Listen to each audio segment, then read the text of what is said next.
All right, if everyone wants to make their way over, have a seat, we're going to get started here.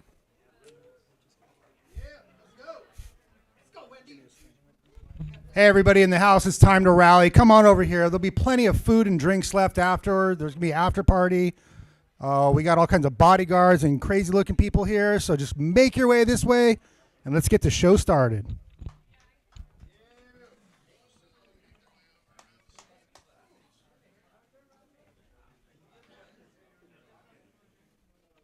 All right, well, thanks everyone for joining. This is yet another chapter of Bitcoin and Open Blockchain San Diego. We're excited to see everyone here. I think this is definitely the most people I've ever seen in this office and room at once, so great turnout here today. If anyone needs Wi-Fi, Edge guest, password is all lowercase. I like big bits. We used to do all this stuff on Meetup.com, but we finally migrated over to Luma with the rest of the crypto world. So here's the URL right here for anyone to sign up. But I'll leave this up here for a split second. If anyone wants to scan the QR code, stay up to date with all of our events as they get posted on Luma. And if anyone needs this afterwards, just come find me or one of the other organizers as well. Special shout out to our organizing team. Paul, CEO of Edge, Chris, who I'll be introducing in a second here, Daniel, Alyssa, Joe, Ed, all volunteers here. We've been keeping this thing going for several years now. Definitely happy to be one of the premier meetups here in San Diego, in this growing, blossoming crypto scene.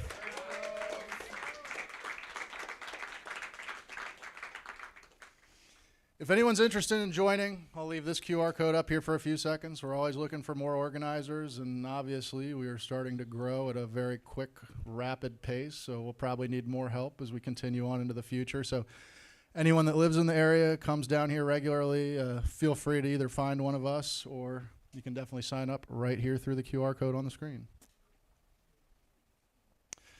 Special shout out to our normal sponsors here, Bitrefill, Chris, who runs Coinstructive, who will speak here in a moment, and obviously Paul and Edge Wallet for helping us obviously run this thing and providing the office space.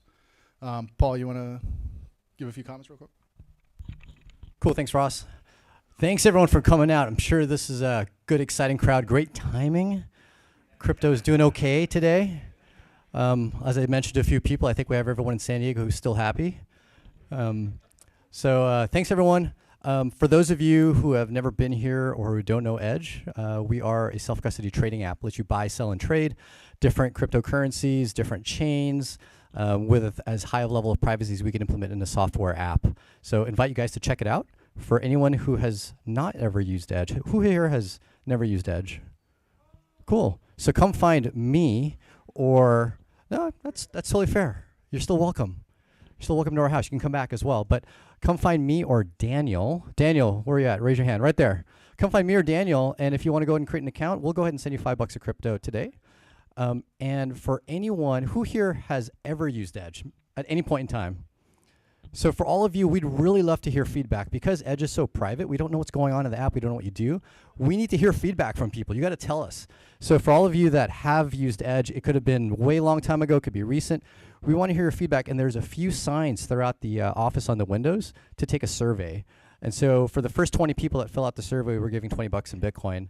And so fill that out. We'd love to hear your feedback. It's totally anonymous, although you can send us your email address. As well, for those of you that might be looking or know a good candidate, we are hiring. We're looking for a marketing coordinator. And so if you're interested, come grab me or shoot me an email. You can find my contact on our website, edge.app.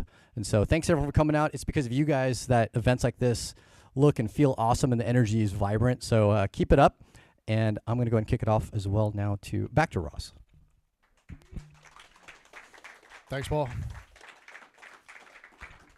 Last thing here before we get started, obviously Paul's generous enough to donate the office space where we host all of these things, but technically all of these events are completely volunteer driven. So here's another QR code if anyone wants to help support the cause for future meetups, because again, these things seem to be blowing up, especially based on the crowd here tonight. So scan the QR code, come talk to myself, Paul, or any of the other organizers afterwards if you'd like to generously donate to our cause. And with all that, I'm going to kick it off over here to Chris. He's going to talk a little bit about Coinstructive and then introduce our speakers for the evening. Thank you, Ross. Pleasure to be here, everyone. Thank you for having me. Not that you had much of a choice. I get to do this more often. I'm so excited that I get to be a part of this group. I have been for 10 years now, and I love seeing new people show up. And how many people here for their first time to this meetup tonight? Oh, I love it. I love a lot of new hands. That's the great thing about hype cycles, right? It doesn't matter what gets you out. It's good that you're here, right? And we hope that you're here in 5 years, because that means you're going to see the worst of it, right? You're going to see the whole cycle, right? So come back, right, when we only have 13 people that show up to a meetup. That's when we know that you're really into crypto. So one of the things we always do, I always like to ask, is also where people have traveled from, because I know not everybody here is from San Diego. So first, I'd like to start with, raise your hand if you're from California. Okay, we got a bunch of Californians here. Anybody here who is from outside of the state?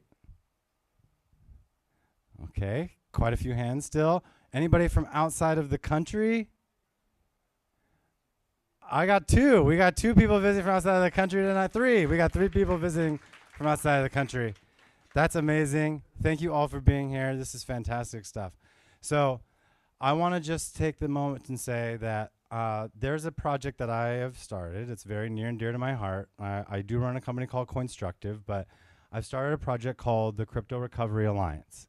And the focus is to help people, the worst of the worst, who have been scammed and have lost their assets, because these are the people who need the most help, right? These are the people who are destitute. They're the ones who are looking for services who can't afford them. So the Crypto Recovery Alliance is going to provide 3 main things. It's going to be no-cost blockchain forensics investigation services for people who qualify financially, as well as access to low or no-cost mental health care, right? Because you need to process the trauma of being a victim, right? People think, oh, financial crime. You lost money. How great it must have been to have had money to lose. People don't look at it as an actual, you're like a real victim, right? And there's services for people who are victims of domestic dispute or sexual abuse and other types of things, right? But they look at financial crime as like, oh, that must have been nice, right? But we need to give those people an avenue as well. And then the last thing is we got to help them understand when they're being retargeted. Because in crypto, we all know the scammers don't just stop once. They will keep coming at you. All right? Once you're on that list, they employ all the same tactics that traditional companies do now, right? Marketing, digital marketing, they follow you around the internet. They're following you. They know what you're doing, and they're waiting so that they can get more money out of you. So if you'd like to support the Crypto Recovery Alliance, find me after the meetup this evening, and I'm happy to share. In the meantime, I want to thank SilentSwap and Secret Network for helping host tonight's event. Let's give them a round of applause. And I want to bring up our very special moderator this evening, who has been a fantastic supporter of this meetup group for so many years, going back through cycles, boom or bust. She has always been here for us. Please welcome to the stage, Wendy O. Thank you so much. Oh, are we on? Yay. Thank you so much, Chris. Yeah, I've been coming out to San Diego. I try to come out twice a year, but sometimes life gets a little bit hectic. But I really appreciate all of you coming out here. I know the drive was a little bit crazy, sucked for some of you. But thank you so much for showing up. And if you've showed up today, means you're in the right place, because you're going to get some really, really great alpha, not just from the amazing people that are on stage, but really just to get to network and to talk to people. One of the best things I did for myself was begin to host meetups. I've hosted over 4 dozen, primarily in Los Angeles County, and it was just such a great way to be able to get to talk to people, meet people, network, and I became very successful because of that. So if you're here, you don't know where to start, you're in the right place. And yeah, I'm excited. I'm excited. So we're going to do two little panel thingies. First, we're going to have Shib Tooshi from Squidgrow and SilentSwap. And he has been so generous to sponsor and help cover some of the food and drinks, because we love free food and drinks. And then we're going to do another panel talking about privacy and DeFi and all of that, because that stuff matters. But we're going to get Shib up here. I'm going to ask him some questions, and then we're going to do an awesome panel, and then we're going to finish eating delicious pizza and sushi and have some delicious lime water. Shib?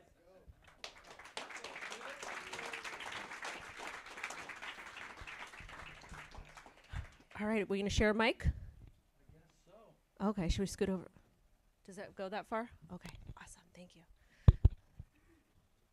Okay. Are you ready? Let's do it. All right. So, Shib, I'm going to ask you a couple questions, because I really want the audience to understand who you are, because you're a crypto Bitcoin OG, primarily Bitcoin OG, right? Correct, yeah. And you're doing a lot of cool stuff in the space. So if you just want to tell the audience who you are, and not who you are, obviously, for reasons, but just really kind of tell them when you got into Bitcoin, why you understood the importance of it, and then I've got some other questions for you. Yeah, so I was first told about Bitcoin in 10, and it was late 10, early 2011. It was around the time Silk Road was launching, so I think it was 11, early Free 2011. Ross. Yeah, early 2011. But when I was first told about Bitcoin, I started doing some due diligence, and I saw that it was heavily intertwined in Silk Road, so I figured it was illegal, so it was something I wanted nothing to do with. Some months after that, on the poker tables in Vegas, after I got wiped out, I was invited to an online poker game, and the buy-in was Bitcoin. And obviously, for the first time, I found some friends that knew something about Bitcoin. So I asked some questions, got some answers, and did my first OTC of Bitcoin that night for 30 grand. For the online poker game, got wiped out, obviously. But when I got back home, I read the Bitcoin white paper, and it really resonated with me. I think, especially stemming from the 2008 crash that occurred, I think being able to take your finances and have your freedom, and not have the big brother having the ability to kind of take your assets away from you. I really thought that Bitcoin was something that the world could benefit from. So I started dollar cost averaging into my position, and I'd say 2011 is when I embrace Bitcoin to the full potential. And, obviously as Paxful and local Bitcoins came out, it allowed me the ability to kind of OTC on a greater ability. And, I just adopted it, and I held it since 2011. I hold it still. And I think, obviously with the current upswing of Bitcoin, I'm sure everybody loves the $76,000 Bitcoin. I mean, fucking let's go. Yes, we do. That Trump pump, you know what I mean? Higher. But, higher. But, I think crypto plays a big role, in the world. I think it will play a big role in the world. I think the masses haven't yet realized it yet, but I think with the current administration that is soon coming to office, and the other worlds that are kind of countries that are adopting Bitcoin, I think cryptocurrency will kind of adopt a larger, be adopted a little larger. But anyway, kind of getting off topic. Most notably, what I'm known for is my Shiba Inu investment. And that's how he found me too. Yeah, exactly. So Wendy did a video about my wallets, and it was shared to me from a circle of friends, and I did like a little screen recording of Wendy's Instagram. I think at the time she had like 19,000 followers or something. So praise her. She's grown substantially since then. But I went to her Instagram account, went to my wallets, sent her an anonymous email just as a fan, and that's kind of how I got in contact with Wendy. But it was a crazy story though, because this was back in 2011. We're going to segue to how Squidgrow and SilentSwap became. But it was a crazy thing, because I remember seeing this article, and I was like, my friend sent it to me. He's like, Wendy, you got to warn your TikTok audience. You got to warn them so they don't get wrecked. I'm like, oh my God, there's this Shiba Inu whale. He's going to dump on everyone. They're going to dump. I didn't know if it was a man or woman, but we would just assume in crypto, And so I made this video, and of course he ended up not dumping. No, I just found the iPhone 12 that had the wallets on it, and as soon as I got access to it, I started splitting it up. But I don't share that story often. It was just on an old phone that I wrote it off as dead. But Okay, all right. So, you know what? Both of you are grounded, okay? All right, but let's fast forward, though. So, you found Bitcoin in 2011. You became very successful in crypto. You saw how important it was, and then you decided to launch your own project. Can you talk to us briefly about the motivation for Squidgrow? And then we want to segue into SilentSwap, because I think a lot of you guys are really, really going to like and appreciate it, because privacy is important. Yeah, I'm not going to point any fingers, but wherever Huntsman's sitting, I don't really see him. There he is, standing over there. That's one of my motivations. So, obviously, I got into crypto in 2011, and I tried really hard. I had numerous conversations with Hunts over there to buy Bitcoin sub $100, and he just never did it. And as my lifestyle started changing, everybody around me started taking interest in this cryptocurrency, and everybody started just aping into all the wrong projects, and everybody's just losing their ass. And I just got tired of seeing it. All my closest circles were just, investing on pink sale, I think it was, like all the pre-sales that were coming up, and everybody was just getting rugged. And it was actually that circle that started nudging me to actually launch my own project to give them a safe place to invest their money. So starting out, Squidgrow was about, providing a safe place for my friends and family. And that's obviously segued to my community. Shout out to them, Sylvan and Carry On, that are actually out here currently. Thank you for coming. Yep. But sorry, the lights are in my face. But it started out with that, and it started with them nagging on me to do a project, and it was something that I had no interest in. But with time, I definitely thought that I could provide a safe and secure place for my friends and family, and then obviously my community now. But the idea behind Squidgrow was obviously to try to capitalize on the meme culture, right? Everybody loves their memes, and memes do those crazy movements that everybody loves. And but I also understood that there needed to be something more substance, behind it. And, I think for me, that answer is utility. So coming out the gate, we had very early ambitions to build utility, and we've been building through this bear market. And, that kind of gets us to where we're at now. I think one of my proudest achievements as far as utility builds is SilentSwap, and we're getting ready to launch that now. But, I think, when it comes to crypto, I think, community is key. And, taking a note out of Shiba Inu, obviously a big supporter of them, shout out to them. I think without community, a project really doesn't have anything, because community members, day in and day out, they're going to go spread the message, spread awareness of what it is that you're working on, and kind of get you out of that algorithm. Really quickly, Shib, because you talked really strongly about community. Before we wrap up, SilentSwap's for everyone. Absolutely, for everybody. And especially with all of the craziness that's happening, we all know we're going to get a CBDC. I don't want to be a Debbie Downer, but just briefly kind of talk to us as to why people should really pay attention to SilentSwap. Well, do y'all value your privacy when it comes to crypto? Do you want the entire world to see you transact? If you send one of your friends some cryptocurrency, do you want the whole world to track that? How would you feel about your Zelle transactions and Venmo transactions being aired for the whole world to see? So why shouldn't we have something like that in cryptocurrency, right? So the idea behind SilentSwap was to, allow people to be able to transact privately, but the most important part is being able to retain custody of your assets the entire step of the way. So with SilentSwap, it is completely non-custodial, meaning that there is no third party that will ever take control You over get your assets. keys. You get to hold on to them, which is the most important aspect, is you get to hold your keys, you get to transact freely, you get to transact in a silent manner, and you get to use almost any chain you want, and that will continue to grow as time progresses. Absolutely. Solana native Bitcoin coming version 2.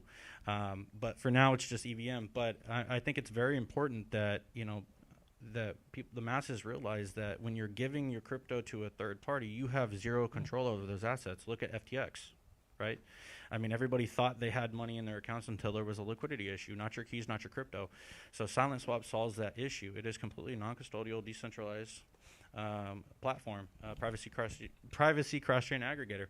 And, I think it's a very very valuable asset to the masses. So it is for everybody. It can be used for companies that do payroll in cryptocurrency, or it can be used for the everyday crypto guy that's just sending their friends and family crypto, or you want to whale into a position to a new project and you don't want to connect your wallets. And I will highlight, most notably, everybody compares us to Tornado Cash, and I will say Tornado Cash was a mixer, and what that did is it essentially, an example, you got two people that have clean Bitcoin, they just mined them or whatever, and they want to send those assets to a brand new wallet that's not connected. And so let's say you have these two people send Bitcoin into Tornado Cash, you have some dirty money in crypto go into Tornado Cash. What that does is it pollutes those Bitcoins, so now they're tainted, they're no longer clean. And if there's any trace to anything funny like North Korea terrorist organizations, if you ever send those Bitcoins to a centralized exchange, they can take that from you, right? So, a mixer just does that. It mixes everything together. With SilentSwap, everything is intact. Nothing is mixed together. And I will go on to say that we have a United States legal opinion on SilentSwap that states that we are compliant, and we also are running OFAC through the platform to make sure that no bad actors are utilizing our service. Thank you. Thank you for that explanation, Shib. Thank you so much to our partners over at Secret Network, to all the other companies that pitched in and helped to provide an awesome meetup for everyone. And on that note, I'll catch you later, Shib. Thank you, guys.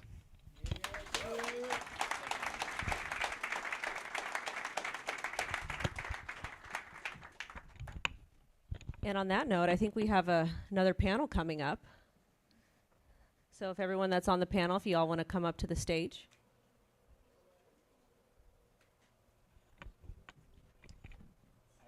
Oh, you're mic'd up? Okay. Woo. Bitcoin's up, everybody. What are we trading at, Aaron? What? Not modeling. I never got. Oh, you didn't get them right. Can't take them anywhere. Can't take them anywhere. Do you have the other mic? I understand the blockchain, but I would like some tech help here. Hello? Check. Silent. Hey, behave. Silent. Do I need to sit you to put someone in the middle? No. No? You guys are going to behave? Yes. All right, so we're going to do a quick, semi-quick panel. Tina, are you going to come up or? I gave my spot. It's fine. Okay. Will you signal me when we're at 18 minutes? Yes. Oh. See, Paul's got everything going on. He's helping me out. Test. For allowing us to use your space. We really appreciate it. Oh, so what do I do? I'll take that. By the way, you guys should take. I'll take one. You guys know it's a bull market when there's no sushi. All right. So basically, we're just going to do a quick panel, kind of piggybacking off of what Tooshi said about privacy, because privacy is very, very important, and everybody deserves access to it. I think that it is a basic human right, especially in crypto, because everything's public on the blockchain. But there's some times where you want things to be private. You might want to take your kid to an amusement park, or make a donation to their school, or maybe to a political candidate, or maybe even a church, or whatever it may be. You want to keep that private for different reasons. So I think privacy is important. You guys ready? All right. Yeah, let's do it. All right. I'm going to have you guys introduce yourself because there's just too many. So we're going to go ahead and kick it off. Well, actually, I want you guys to introduce yourselves. Cal? Hello?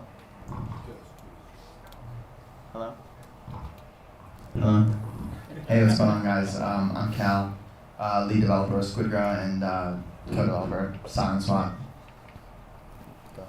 Yeah, I don't think this one's working. Hey guys, I'm SupDoggy, lead developer of SilentSwap, and yeah. Hi, I'm Anewbiz, head of growth and marketing at Secret Network. I don't know. Hey, Aaron Arnold, Altcoin Daily. Altcoin Daily on YouTube. They don't want me to do this. We're trying. These guys are privacy experts. And it's a good thing it's a privacy panel, but I'm not necessarily an expert on privacy per se. I speak to the people out there in the regular world. But you don't show your face on your channel. What we care about. I would if it was an interview, Wendy. When you came on, I showed my face. Fair enough. But that's right, privacy is important, and I'm sure we'll hear about it over the next 20 minutes. All right, so let's go ahead and kick off with the first question. And again, since we have so many awesome people, so many intelligent people on the panel, not everyone has to answer. Just kidding, you guys don't answer again. All right, so crypto is based off of self-custody of our own assets, but centralized exchanges remain the primary on-ramp to crypto and DeFi. Can we move from centralized to decentralized entirely? And if so, how does that look? Okay. All right. So I don't know if we could move entirely, right? I guess that depends on where you're located. If your local businesses have accepted cryptocurrency or not, right? Right now, you definitely need an on-ramp, obviously, right? You need to buy crypto in order to participate in the market, in order to lend, borrow, swap, whatever. But I think in the future, it might not be all decentralized, but it will be all on the blockchain, right? There's definitely your banking app, your Chase, your US Bank is going to be, on the backside, it's going to be a blockchain. It might be an address on chain. But through like new technologies and gas abstraction and account abstraction, I think it's going to feel a lot like it does now, right? Yeah. So I would say the on-ramp is probably the biggest difficulty in shifting completely to DEXs. We do depend on centralized exchanges primarily for that. I believe that a day is coming that we will be able to bridge that gap. We're just not there yet. There is another difficulty is the off-ramp. I will say that there are some really good projects working on that. For example, there's one that builds on the secret network called Vina Cash, and it's a debit card that lets you just load it with crypto right from your own wallet, and then you just tap to pay anywhere just like you would with your normal debit card. So projects like that really help. However, I think we also have to solve for privacy before it can go completely to DEXs at the mainstream level as well. So there's still some work to do before we can take it that far. So I think the only thing I have to add to what they already said is that I think one of my friends once told me, he's a Russian, I don't know if that's relevant, that that the true marker of crypto being like a successful like economic tool is like can you buy bread with it, right? Like can you actually like survive, like pay for food and eat using crypto? Like then at that point, then like yes, it is Buy a cup integrated. of coffee, the stereotypical thing Right, people say yeah. that you need to do in crypto. Wendy, this question, is this privacy just implied? Like, can we get, question is, can we go ever get to totally decentralized exchanges and not just centralized exchanges? Why don't you answer that for us? Was the privacy implied in this question, or? Well, it kind of depends. Do you want it to be? Yeah, I would like it to be. Honestly, I'm not a privacy maxi like so many people on the stage. I don't think we're ever going to get full decentralized exchange where everybody's just using decentralized exchanges or everybody's just going to be using privacy options. If privacy is so important, Wendy, why aren't we demanding it right now? Why in every product we use, we demand privacy? Why don't I was going to say something really funny. Why don't you show us your bank account right now? Well, classic point.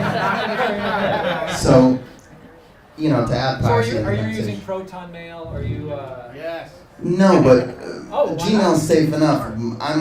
What's more valuable to me is my financial privacy. As long as nobody's checking my credit card spending, all that stuff. That stuff is very private to me. Whereas if I left my computer on and you saw an email, whatever, right? No, I mean I agree with you. I don't want to live in a world where cryptocurrency shows everybody you ever transact with, everybody else you transacted with. There must be a better way.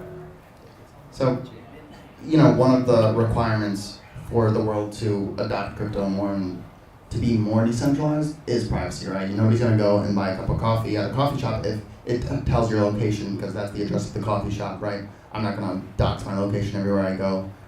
Without that, I'm not going to pay in crypto, right? So it's definitely a requirement for... Here's the question. What is more important than privacy? Because if privacy was the most important, Monero, the cryptocurrency coin Monero, would be killing it. But false.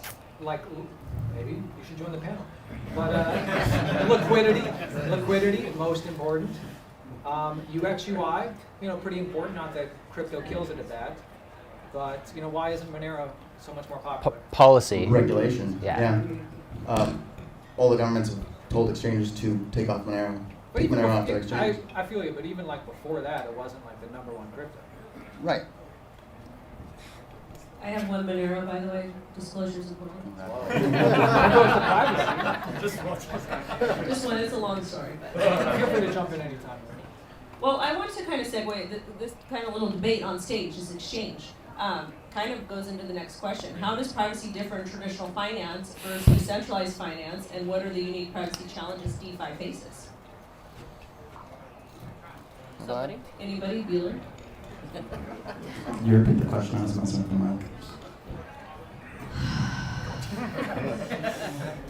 How does privacy differ in traditional finance versus decentralized finance, and what are the unique privacy challenges DeFi faces? Well, the obvious is that nobody here can see my bank account, right? What if I go to your mailbox and I take out your bank statement? That is a federal crime, by the way, I believe. I don't do that. I think that's a little bit more difficult to do online. Obviously, our addresses are not doxed, but they are attached to us, right? And in a lot of cases, especially in high-profile cases like Shib's case, right, where these high-profile people have been targeted before, people have been killed, people have been robbed. So it's definitely needed, right? But that's essentially the difference. I'll comment. I think in traditional privacy currently, you actually do have some level of privacy. You have privacy from the public, and you also have protection from the government. So there is a due process. If you're suspected of being involved in some sort of crime, like federal agencies need a warrant to be able to,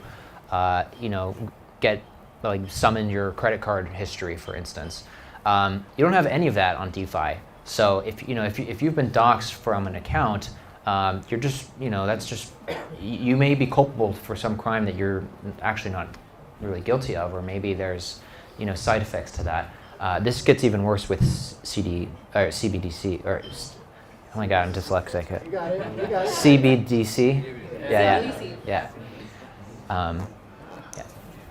Well, I would say the major difference in traditional finance, actually your privacy is taken for granted. Like you take for granted the fact that you have privacy. Yes. Your bank account is protected. And the thing is, it's protected from the public. However, the bank or whatever centralized financial institution does have access to that private information. However, there is legal recourse if they were to leak it. So, like as Supdoggy here was saying, you have protections at the legal level as well as just in your usage. Now, in DeFi currently, the difference is that the privacy is almost frowned upon. Like the public blockchain, it's completely transparent. There's no such thing as privacy. And if I can place your face and connect it to your wallet address, I know everything you've ever done and ever will do in perpetuity. Yes. And so that it's a major difference, and it's something that really does need to be solved before DeFi could be safely adopted. And I just want to be clear with the audience right now. We made some jokes on privacy earlier, but there's no question in my mind regarding privacy that our own information is being weaponized against us at military-grade efficiency. And when you go online, for the past 20 years you've been online, nowadays they're taking every single thing they can from you. They're scraping all the data. Who do you talk to? Where do you go? What do you buy? And that data is very, very valuable. And so, people don't choose the most private option right away. They choose the most liquidity or the biggest network effect and the best user experience, the best UX UI. But the biggest problem, to answer Wendy's question, what's the biggest problem with crypto when it comes to this kind of stuff is that if you dox yourself, all of a sudden they can know every transaction you've ever done. And that information is public. They can't really monetize it unless they have some sort of, I guess they could. The biggest problem with traditional finance is that, you know, in order to be a part of it, you have to dox yourself, and then they can keep you out of it. You know, Anewbiz, I'm not sure of the solution, but there's certainly some problems. I have another question. From a user perspective, what steps can individuals take to protect their privacy when engaging in DeFi, and how much of this burden should fall on the protocols themselves? And Aaron, I want to get your perspective as a user, and then the devs, I want to get the devs' perspective as people that build protocols. Should the user needs to take full responsibility for how much privacy they're giving away? Because if you wait for the platform to do it, you're not going to get much leeway. That being said, I mean, there's plenty of things you can do. You know, these guys are probably experts on how to protect your privacy the best. I mean, Googling it, grokking it, ChatGPTing it is probably going to be the best way. You know, use a VPN. You know, just the whole gamut of things you can do. But essentially, if we're talking about mass adoption, because let's face it, I forget who said it on the panel, but we generally do take our privacy for granted. Like, we forget how private our bank accounts are. So when we're trying to pitch using DeFi to the masses, they're not going to necessarily know what a VPN is. They're not going to know a lot of the tips and tricks that we do because we live, breathe crypto. I feel like that's how I feel as like a public figure in a niche space. Maybe you felt this way, Wendy. Like, I could have went through my whole crypto journey and like had an undoxed wallet the whole time. And maybe you already have one, but like, you know, since I constantly put out information publicly, you know, I obviously disclose everything to the government and to the audience. But, you know, I feel like you could be totally anonymous and have undoxed wallets in crypto, if not for that. So if, you know, somebody's coming in today, you just want to have like you could have a clean wallet where you never dox yourself, somehow get that initial funding so you have gas in the wallet so you're able to do stuff. You know, but besides that, there are plenty of best practices, which I'm sure these guys can get into, for like just how to be safe in general, even if you have doxed yourself. Yeah, and I definitely want to hear from the devs about this and the builders. So a lot of this has to do, you know, security and privacy go hand in hand. A lot of this has to do with something called digital hygiene, right? So while there are privacy apps out there, that have a bunch of these safety measures already in place, the user has to use them, right? That's part of your digital hygiene, right? That's on you, right? But also there's a bunch of safety and privacy practices that you should do. We do a lot of them in terms of SilentSwap, so like splitting transactions, splitting wallets, right? I bet you guys are pretty hygienic over there. Yeah, I mean, do I look clean? But so essentially, you know, SilentSwap abstracts all of these different privacy measures to you, and all you have to do is press some buttons. But for those that, you know, haven't used SilentSwap, you don't want to create this profile where you're like long running into like 1,000 transactions. This is your entire history there, right?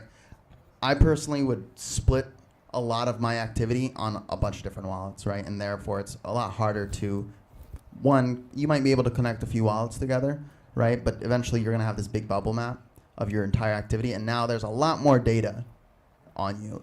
And I feel like we should give these guys practical, doable things they can take home and implement themselves. So is that the key detail, to have multiple wallets? Well, that's one way, right? I just want to say that, you know, I think that, yes, digital hygiene is important, but for mass adoption, the onus cannot be on the user. It needs to be on the platforms and protocols. And this is usually what is implied by private by default, the term private by default.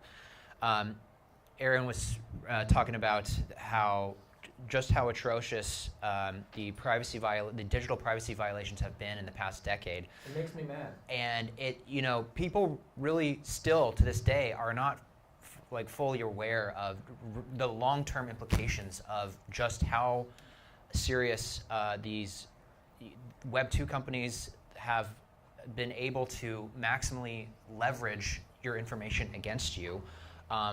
Not just in a way that affects you as an individual, but disempowers large groups of people.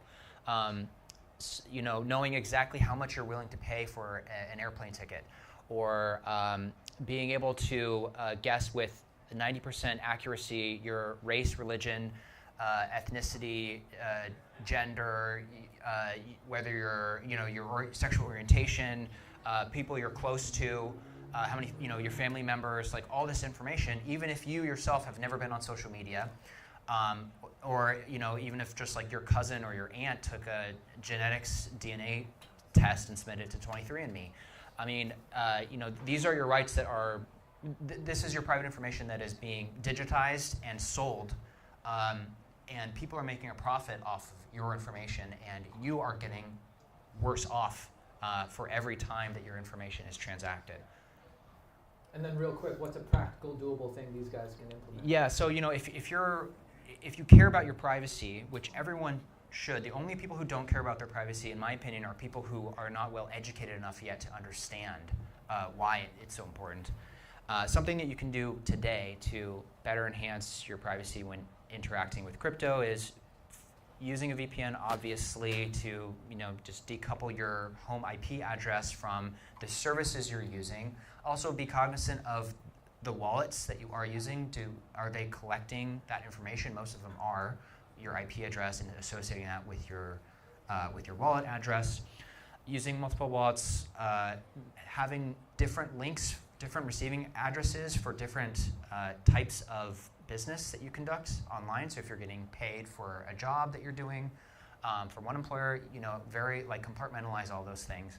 These are the obvious tricks. And then if you have received some sort of funds that maybe have linked to somewhere in the real life, you can use a service like SilentSwap to break that link from the docs side of things to a completely new wallet address that no one has any information on, and find your way to offboard from there. Thank you guys so much for all the privacy tips. Greatly appreciate it. And without further ado, let's go ahead and get back to the meetup and hang out, chat, eat. I think can we take a question? Oh yeah, Is we that can okay? definitely do a question. I'm sorry. Nice and short though, I love it. Quick question. How much privacy are you adding? You're just making it harder to track you. Say if you swap to a multi-currency wallet, you put ETH on a wallet, then you do a normal, you swap to Ethereum, then you go to Sui, then you just swap to another one, and then you get off ramp to another one.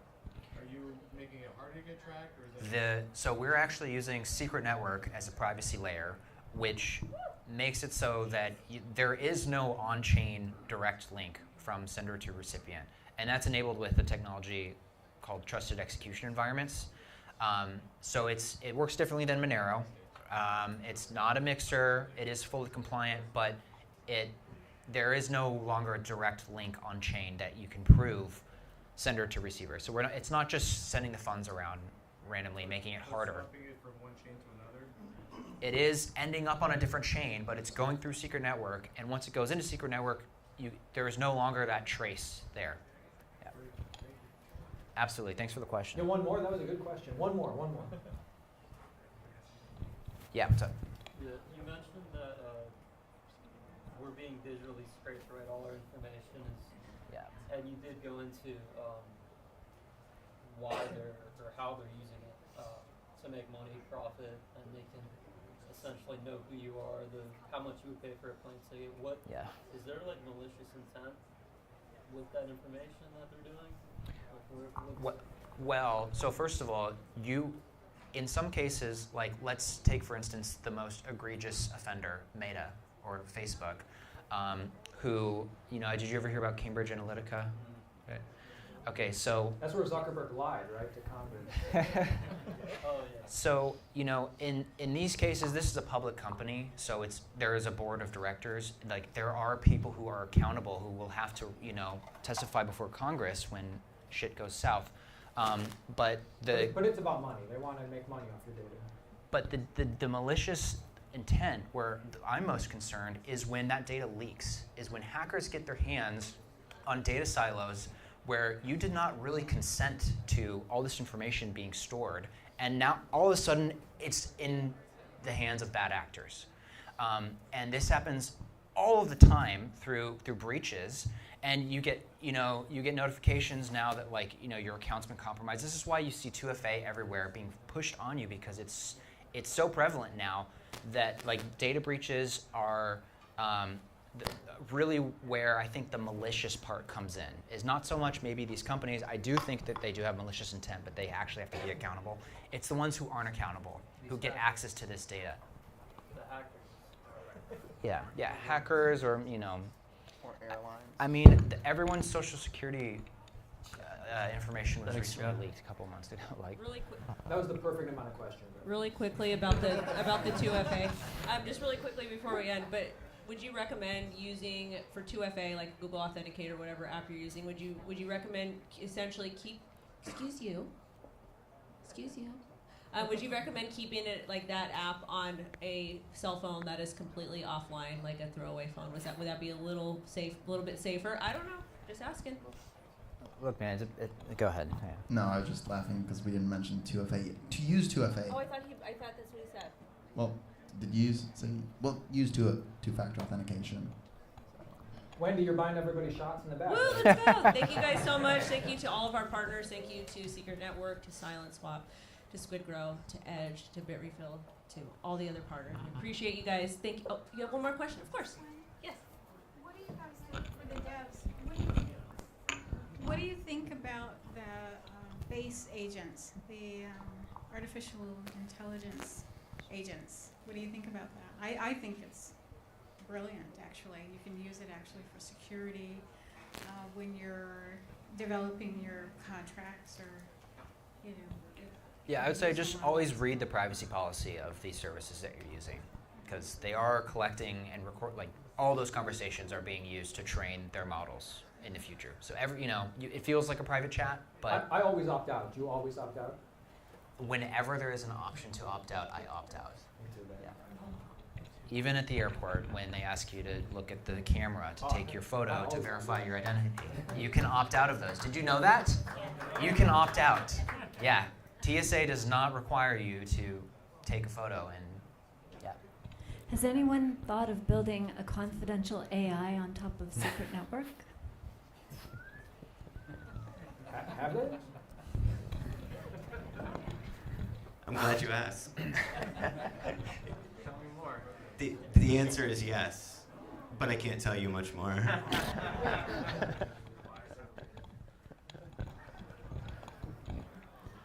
Thanks, guys. Thank you. Thank you so much, everyone. Thank you.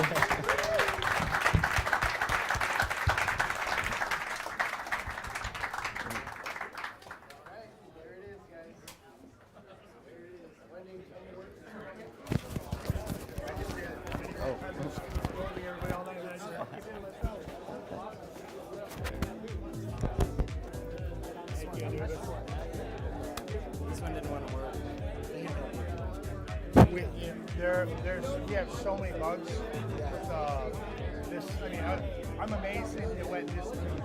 Yeah, but we try our best. We're all volunteers, so. You guys are doing wrap-ups or any announcements at all? Or? What's that? You guys are doing wrap-ups or any announcements at all? I don't know what Paul has planned. Normally there is a thing at the end, but I was just wondering if that was probably it. What, do you have something to show? I was just, there was a couple people asked, I think some people had something to share, so that's what yeah. Okay. Yeah, because it